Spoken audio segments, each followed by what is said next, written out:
Hello, everybody, and welcome to Sake Revolution. This is America's first sake podcast, and I'm your host, John Puma. You may know me from the Sake Notes. You may also know me as the administrator over at the Internet Sake Discord, and even further, you may know me as the guy who runs the r/sake community over at Reddit. And I'm your host, Timothy Sullivan. I'm a sake samurai, I'm a sake educator, as well as the founder of the Urban Sake website. And every week, John and I will be here tasting and chatting about all things sake and doing our best to make it fun and easy to understand. John, can I ask you a question? Tim, you can always ask me a question. I have a burning question for you. A burning question. Yes. Did you talk to your doctor? Now, do you believe you can judge a book by its cover? Well, sometimes. Sometimes? That sounds like a very diplomatic answer. You get a feeling about things, and sometimes you can maybe get an idea. You can get an inkling. You know, there's an old saying, Tim, that somebody tells you who they are. Listen. That's true. Yes. Well, but I don't think this is about people. Or books. Or books. I'm really asking you if you can judge a book by its cover because I was thinking about sake labels. And I really wanted to ask you if you've ever purchased a sake based on the label alone. Just you liked the label and you bought the sake. Have you ever done that? Absolutely. Me too. Beyond a shadow of a doubt. I've had situations where I have tasted a sake in a bar because the label looked nice. I've had situations where I've bought sake in a store because I thought the label looks nice. It is definitely a thing. And even if we don't think we do, we do. Yes. This is a scientific fact. Your relationship with a product, your relationship with a food or beverage starts when you look at the label. I couldn't agree more. And I think it would be a great topic to talk about today is like sake labels in general. And, you know, I heard recently that I never noticed this before, but when you go to the cereal aisle in the supermarket, you know, they have all the colorful cereal box covers and all the characters on the cereal boxes are all looking down. Are they?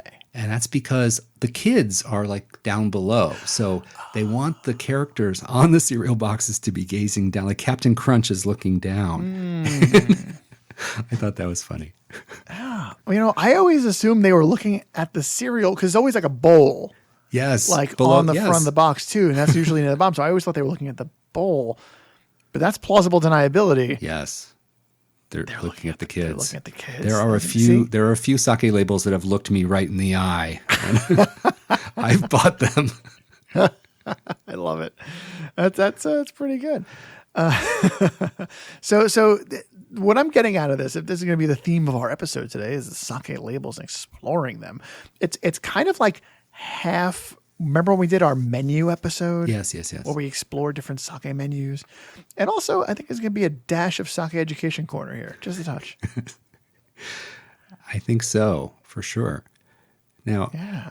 if you're an American, exciting. like our podcast is aimed at American consumers, and if you're an average American consumer and you pick up a bottle of sake, the one thing I hear more than anything else is that I can't read the label, right?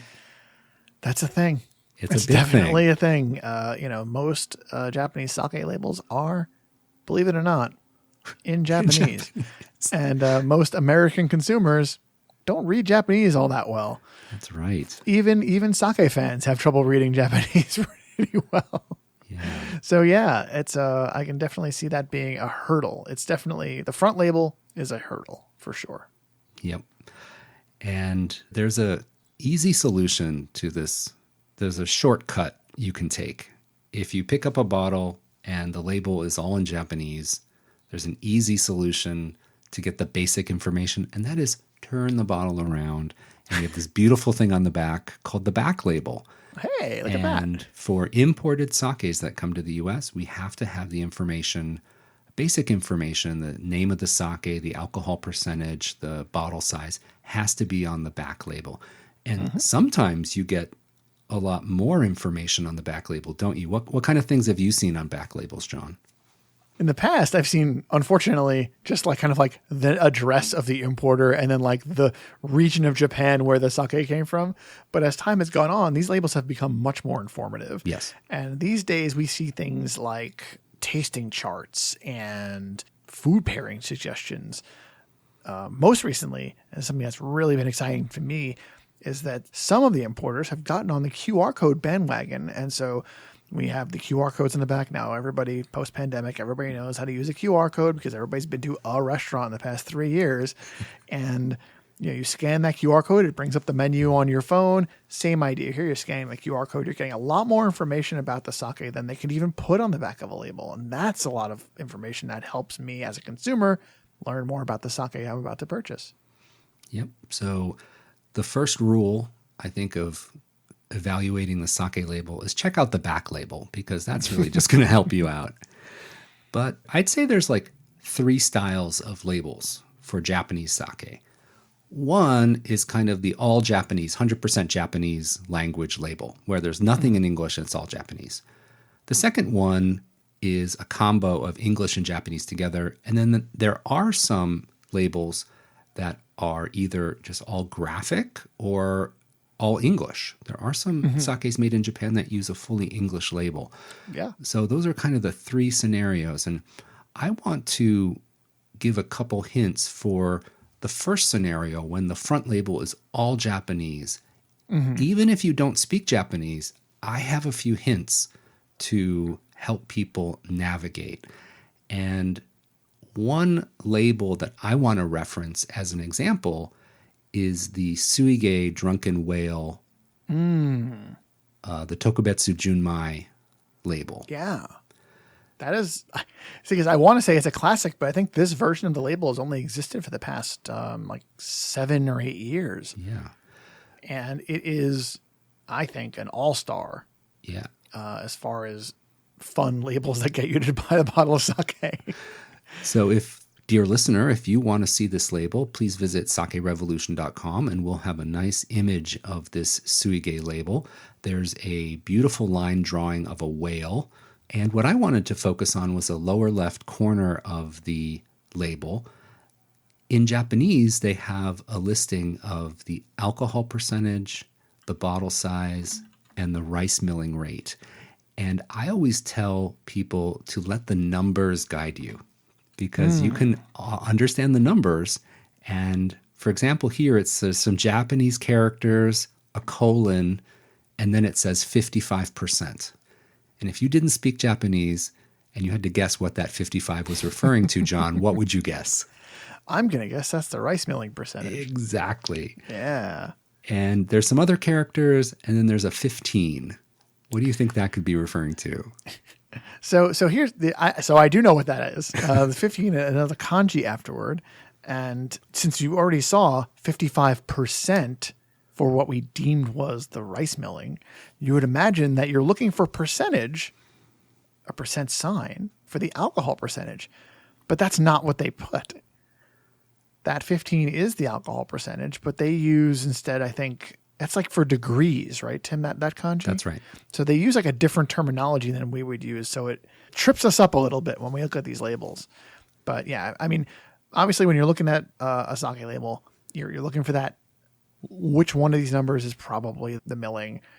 And then as Tim mentioned, which one's probably the alcohol percentage. And it's probably somewhere it's like 14, 15, 16, something like that. Yep. You'll see. Or 15.5 is another very common alcohol percentage. And sometimes, not on this Suige label, but sometimes you also have certain kanji, Japanese writing, and then it says 1.3. And like, what stat is often in the 1.0 to 2.0 range? As we talk about every week, that's our acidity, right? Yeah. So if you're familiar with common ranges for some of these numbers, I would say let the numbers guide you. If you're facing a Japanese label, you can at least usually find the rice milling, acidity if they have it, or the SMV. SMV is usually plus or minus. So if you see a plus before a number or a minus before a number, you know that has to be SMV. So, It's like reading Yeah. hieroglyphics a little bit, but you can figure out something. It's actually kind of fun to try and like figure out what you can glean from a label, especially when you don't read Japanese. And now, one thing that's interesting, Tim, you mentioned earlier, like, oh, have we ever bought something when we looked at the label and found it interesting?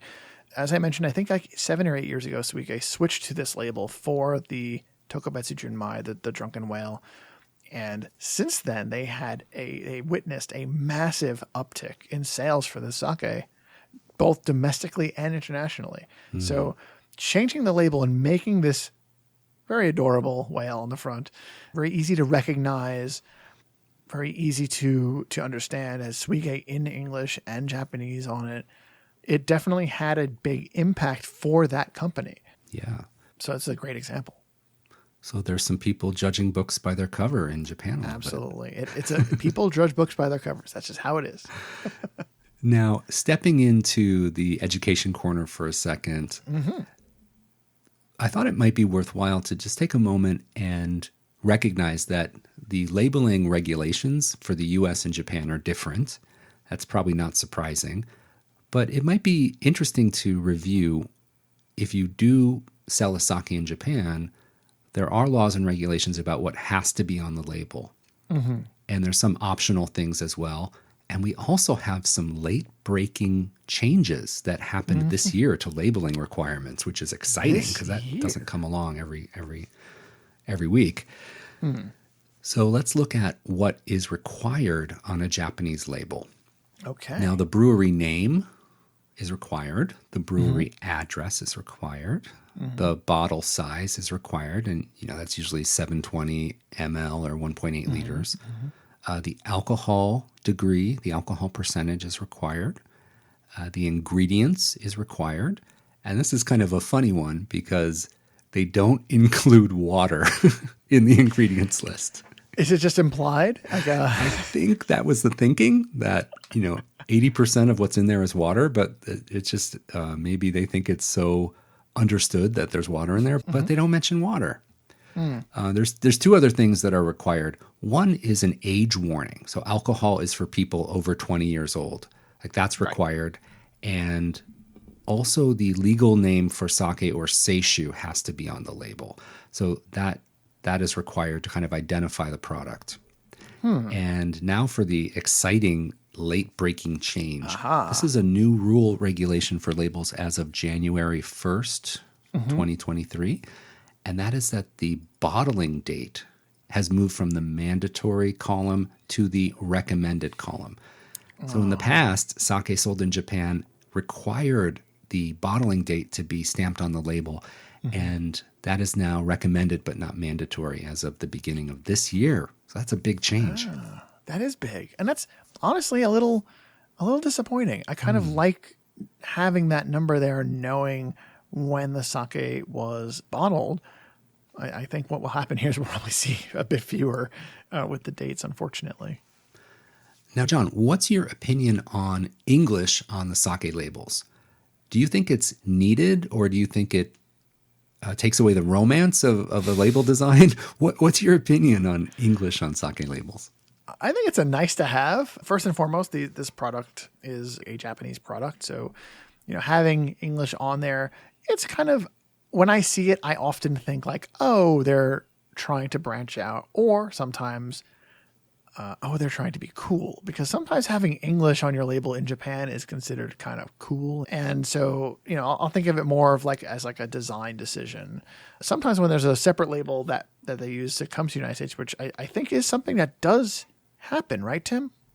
Yes, it's not super common because there's an added cost to it, but some brewers choose a totally different label for their export sake versus their domestic sake. And you do see that occasionally, but it's more cost effective for the brewers to have one label that's used internationally and domestically. And I think that having a little bit of English is a good way to bridge that gap between the international and domestic markets. So I always advocate for the composite of English and Japanese together. Yeah.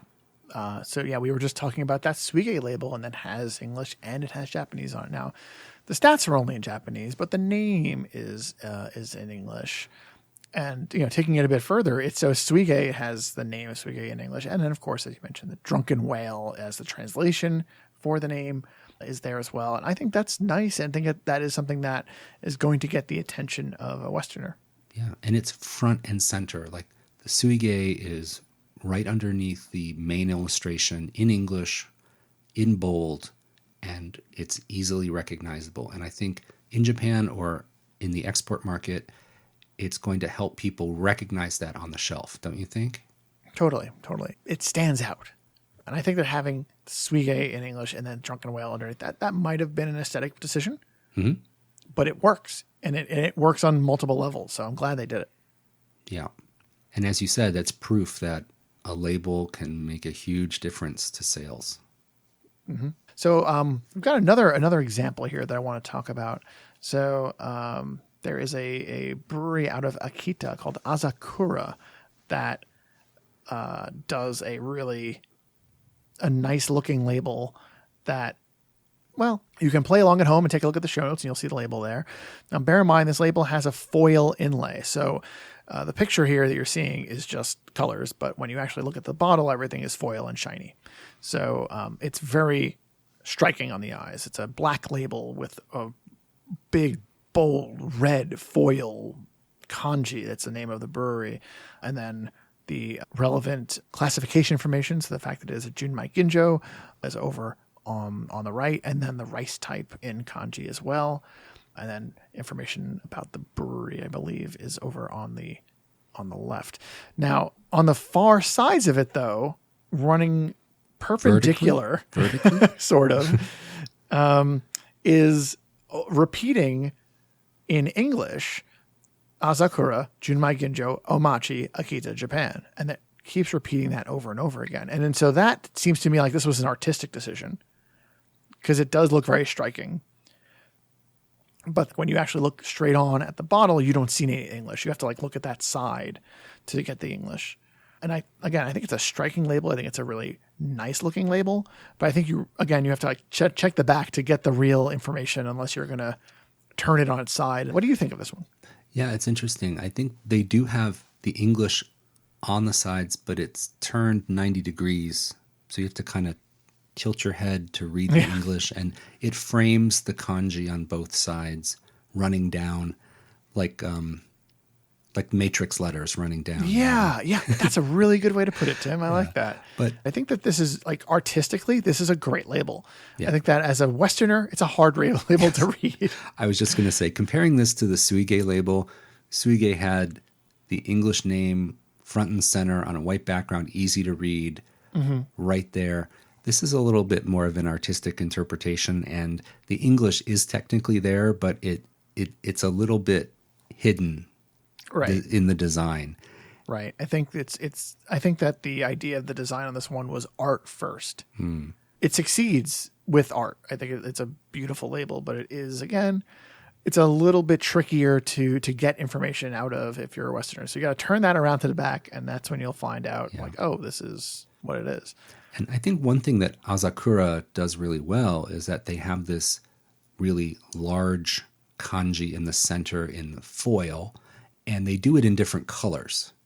So I think it's almost always a black background, and they have different colored foil. Right. Like there's a green one and a blue one and a red one. And so what I think works is that you recognize the brand. Even if you can't read the kanji, the design is uniform from bottle to bottle. Yeah. And the only difference between the different colors is the rice type. Yeah. Right. And I've always been a fan of when breweries do color coding like that. And it's like, oh, I've had the red one. I recognize this label, but I've had the red one. They have a blue one here. I should try the blue one. And it's a really, if you enjoyed one, try the other one. I think that's a lot of fun when you're getting into sake. So John, I picked out another label that I thought would be an interesting discussion point. This one I would call extreme minimalism on the label. This is a wonderful sake, Denshu. So I have this up on my screen now, and minimalist is, This is the whole thing. This is the entirety of the front of the That's label. the front label. So Denshu has chosen a very spare front label. It's the Japanese kanji for Denshu written in a stylistic calligraphy script. Very beautiful. Yes. On a white background, black ink on a white background. And then at the bottom left, there's the name Denshu in hiragana. So you can, if you can't read it, you can sound it out there. And then there's a little red mark of the artist who did the calligraphy.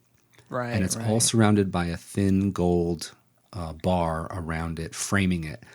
So this is almost like calligraphy art. And that's all that's on the label. So this is really extreme minimalism, and this does not speak to the Western market as far as having any English available on this front label at the bottom of the bottle. And I just wanted to reference this as, you know, something that is very beautiful. And for me, this is the romance of a sake label.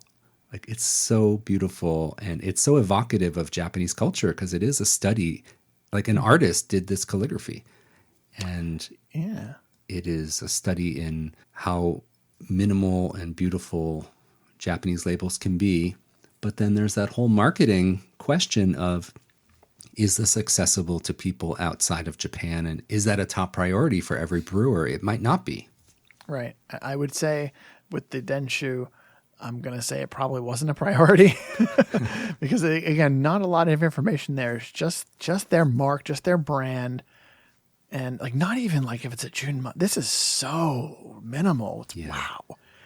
So for this label, even in Japan, we mentioned there's a list of things you have to have on the label. So in Japan, these would go on a back label in Japanese, and that would get covered up when the label is imported into the US with a importer's or distributor's back label. So really minimal, but it's so beautiful too. So, Yeah. It is very striking. It is yeah. really nice. And I feel like the fact the art is so well done on it, it looks to me like something is like, oh, I should know what this is because of the way it's done. You know what I mean? Like, it's just so, they put so little on it that you're just like, I'm supposed to know what this is. It's really nice. We should probably also talk about the neck labels. Yes.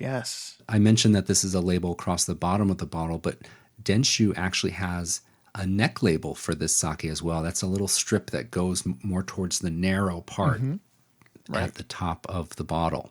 And for the Denshu, it has Denshu again in hiragana. So there's no English on the neck label. It's still all Japanese, but it kind of rounds out, balances the top and bottom label.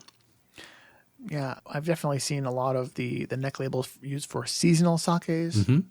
So a lot of breweries they'll use the same label they would use for their normal sake, but then they'll put a neck sash that says like, oh, this one is the Hiyaoroshi or this one is the Shiboritate or something like that. We've also encountered some situations here in the West where an importer will put a sash on with the English information, which I find to be very interesting because that means you can get that English information on a bottle that's otherwise predominantly Japanese without having to flip it around to the back.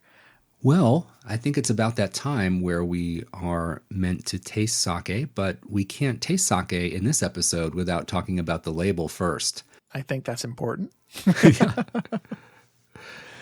So let's do it. Yeah, so we picked a sake that we both really enjoy, and it has an interesting label in that it's some English, some Japanese, and a good hybrid, I think, of messaging. So the sake we picked is the Watari Bune Junmai Ginjo 55. And I'll just give a brief description of this label. It's on a tan background. We have the Watari Bune brand name in English, Junmai Ginjo 55 in English, and then the name of the brewery in English, and the alcohol percentage and bottle size are also in English. And then there's some other the brewery name is also in Japanese. There's an artist stamp, again, which I think is the calligrapher for the Watari Bune. And then there's a red box on the right-hand side. That's kind of a mystery. What does that red box say? It says, before filtering 55, which we think means Muroka 55%. Right. So yeah. little mystery there as well. Yes, yes. John, do you want to give us the stats for the Watari Bune sake? Sure, sure. So this Wataribune 55 Junmai Ginjo from Huchu Homare Brewery in Ibaraki Prefecture is, of course, a Junmai Ginjo. It is using Wataribune rice, which, if memory serves, is a rice that was once thought lost but has been brought back from the brink. Very important stuff there. Really interesting stuff. One day we'll do a nerdy rice episode on this sake, I imagine. The Seimai Bowai, the milling percentage is 55% of its original size. Sake meter value is +3. Our acidity is 1.5. And the yeast, Kyokai, number 9. This is a very popular yeast they got going on here with a very hard to find rice. So it's a nice little combination there. I like it. Yeah, all right. Let's get it in the glass. Yeah. And while we do that, Tim, this label, I do think it really splits the difference with it's got a lot of kanji on there and also a lot of English. So there's a lot to take in. It's very helpful, I think, for people who are new to sake. And it's also pretty striking and has a little bit of that romance to it, right? All right. So we've got it in the glass now. As you mentioned, the rice Watari Bune it's what we could call an heirloom strain of rice that was kind of regrown from a few seeds and over the years was repopulated and now is used by Huchu Homare Shuzo to produce this beautiful sake, and they actually named the brand of the sake after this lost rice. And I think that when you smell it, it's quite floral and a little bit fruity and very, very gentle. The aroma is not too exuberant. It's really restrained. But the yeast number 9 brings out these wonderful ginjo aromas. Yeah. This reminds me, the nose on this reminds me a little bit of fruit-forward omachis in a way. I'm very like when there's like an omachi sake that I really like, it tends to be a little bit like this on the nose. All right, let's give it a taste. Oh, I'll taste it again then. Oh, so smooth and fruity. It's a little more luscious on the palate than the aroma. Yeah, it's fruity, but it's got depth. It's not simple. Yeah. And that, to me, like if you can get fruit and depth in the same sake, ooh, here we go. You know, that's what I'm here for. That's great. Forget the label. I think that this is a really, as you said, the label is interesting. It combines the classic kanji, the calligraphy, with a lot of information represented in English. But when we harken back to the Suige or some other labels that are really well known, there's some type of illustration or drawing or, some type of artwork that kind of grabs you. Those types of labels that have artwork besides calligraphy also have some pizzazz to them too, don't you think? Like if there's an animal or a beautiful representation of the brewery or some other graphic element. Yeah. Those kinds of labels always catch my eye. And as mentioned at the front of the show, it does, I'm probably gonna try them if they have a really interesting looking label. Now, what do you think about gimmick labels like anime or manga labels or something that kind of collabs with somebody? Do you think that is collaboration labels? All right. So here's the thing: is I'm too old now. Me too. I don't really watch anime anymore, so I don't know the animes that are getting these collaboration brands. And I think like if I were drinking sake back when I was watching anime, would I have been excited if there was like a Cowboy Bebop or an Akira label? And the answer is probably yes. I probably would have fell for it hook, line, and sinker. I'm like, yes, let's do this. Especially if it was a brand that I really liked. Like, forget it. That would have been a lot of fun. I have to imagine because I'm not, I don't have that experience these days. Yeah. I think the whole discussion of labels, to kind of summarize, I think that there's a lot of approaches to how to visually represent your sake on a label. And I don't think there's one answer. It's going to be different for every brand and every producer. I think you're right. So we talked about Swige, and the change that Swige made really worked for them. It was demonstrably a move that helped that company. And it's a great looking label.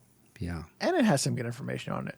The Asakura has a very striking, really nice looking label. They went for a more modern take, and it's got some artistic use of English on it, but it doesn't really give us a lot of Western friendly information. The Denshu just wants to make art. Yeah. That label just wants to look good, and it's good doing it. And minimalism is definitely a thing. But coming back to this Watari Bune label again, just kind of scrolling through everything we talked about today. This one kind of has a little bit of the best of every world. It has a striking bit of calligraphy on it. It's got a lot of information in English. It's got this mysterious red section that may mean Maruka 55.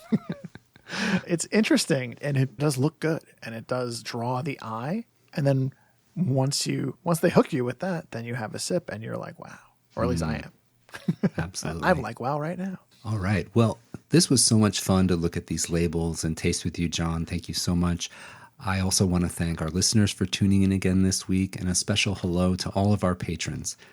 If you are into Sake Revolution and you'd like to learn how to support our show, please visit patreon.com/sakerevolution and consider becoming a patron. And for all of our episodes, but this one's really important, everybody at home, go to sakerevolution.com and check out the show notes. I realize that we're doing radio, and a lot of what we talked about is visual in nature today. So please go to the site. You'll see the show notes. You'll see every label that we talked about. In fact, it may be a really good idea for you to listen to it again with the labels in front of you. You'll see exactly what we're talking about, and hopefully get a lot more out of it. And one last thing, though, of course, we love getting your suggestions. We love getting your feedback on the show. And for those purposes, we have set up an email address, and that is feedback@sakerevolution.com. So please go ahead and open up your favorite mail client of choice and write up something and send it over to us. We love hearing about it. So please raise a glass. Remember to keep drinking sake and kanpai.